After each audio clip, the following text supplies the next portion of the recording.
Professor Jim Biggs realised in the early 70s there was a new treatment that offered hope to patients, and that was bone marrow transplantation. He was a trailblazer in setting up transplantation in Australia, with St Vincent's being the first to do an adult transplant in the mid-70s. In 2014, I was diagnosed with severe aplastic anemia. I was 28 years old, and it was scary. It was really, really scary. To be told that I needed a bone marrow transplant, I was terrified. When we first started doing transplants, we treated people with terminal disease, and those patients had a very poor outcome, maybe less than 10% cure rate and survival. And now the results are amazing. I mean, it's become a standard treatment for acute leukemia with more than 70% cure rate. Bone marrow transplant really was very brave medicine when it first began, and we asked patients to take enormous risk with really uncertain outcomes. People didn't talk much about the uncertainty because there wasn't much else on offer. If you were suitable for a transplant, you'd have it because it was your best chance. The patients were so sick. They were so very, very sick. So there was just this unit of love and care and skill and compassion from everybody. In the early days, there was a nun in charge of every ward, so it had a different sort of atmosphere. And I think it's always been a very friendly hospital, probably because of its size. Everybody said, when the nuns go, the whole place will fall to pieces. Well, it didn't, and in fact, it's wonderful. It is just wonderful to see the teaching, the research, the philanthropy, the service of the poor. It just is such a gift.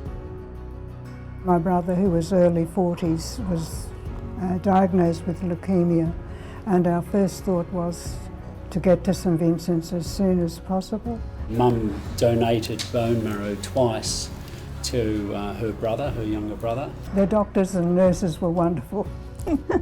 They shared everything with us, our ups and downs, and laughed with us, and then even cried with us. The staff at St Vincent's Hospital were magical. They really became your friends, and particularly those nurses, they do hold your hands. There was nothing that was too much for them. Always, always this spirit, this terrific spirit of working together, and a great pride in what they were achieving. I am in remission, and have been for many years now, because I am under the care of St Vincent's, and for that care I cannot express how grateful I am. One of the major advances we've had is that we've been able to make transplantation much safer over the last few decades, and that means we've been able to offer potentially curative treatment to a lot more people, particularly older people. The other thing that's changed and is continuing to change is a focus on survivorship. We're more thoughtful about quality of life. I think the future is really about getting people back to productive, normal lives. We celebrated 40 years of bone marrow transplantation, and there were, I think, over 100 people who'd had a transplant. And just to say, you wouldn't know who'd had a transplant and who hadn't. And that was really gratifying for everyone, I think. There is something really special for both clinicians and patients knowing that their work matters beyond the walls of the hospital, and something really beautiful about donors, families and patients creating a legacy, to be able to know that that's making a difference in an enduring way. This hospital survives on philanthropy, and this bone marrow transplant unit is a key part of that survival. I'd like to again make a very big thank you to the people who've supported us. Without philanthropy, we wouldn't be in the position we're in today. I think there's a great deal to look forward to in progress with treatment of cancers and other such ailments. There's so much progress being made with such rapidity, and a place like St Vincent's gives me enormous faith in the future. These people let us into the most intimate times of their life.